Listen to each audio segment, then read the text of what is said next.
The battle on the home front for veterans has never been more grim. Good evening, I'm Autumn Wells. 1 in 4 homeless people are veterans, and the number is on the rise. It's a group that shares the camaraderie of serving our country, but many go into isolation mode trying to deal with their own demons. KXLY4's Janet O live in our newsroom with the story of one man's path to recovery. Janet? Well, Autumn, at the age of 19, Mike Van Horn enlisted in the Marine Corps. He was a radio operator in Vietnam. Well, he admits that even before he enlisted, he had a lot of problems from a rough childhood. But after he came back from war, back to Spokane, he had more problems than he knew how to deal with.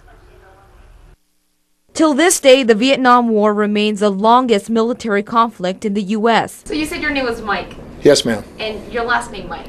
Van Horn. This is a huge step for Mike Van Horn to talk about his days in Vietnam.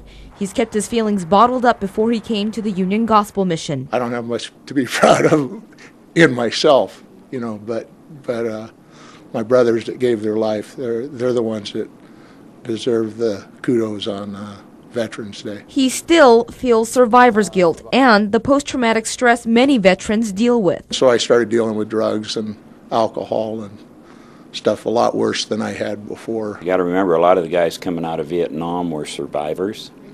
One of the things that we noticed in World War II, the vets, my uncle was a vet there, and he never talked about anything. Doug Monday is the chaplain at the Union Gospel Mission. He's been helping homeless veterans for nearly 2 decades.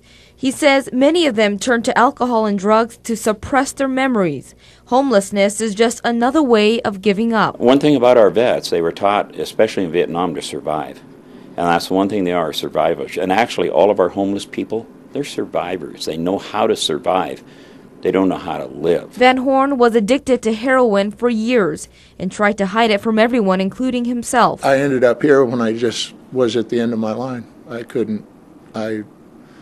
didn't have any place to go, and I was just totally at wit's end. Van Horn opened up to Monday as many of the others have. They trust him. It helps that he's a veteran himself. After all, the camaraderie is one thing no pain or drug can ever diminish, and it shows on this Veterans Day. Van Horn is in a good place. There's hope for even me, so there's got to be a hope for everybody in that case. Well, Van Horn has been at Union Gospel Mission for 1.5 years. They have a 2-year recovery program, and Monday the chaplain says they have a pretty successful recovery rate. Autumn?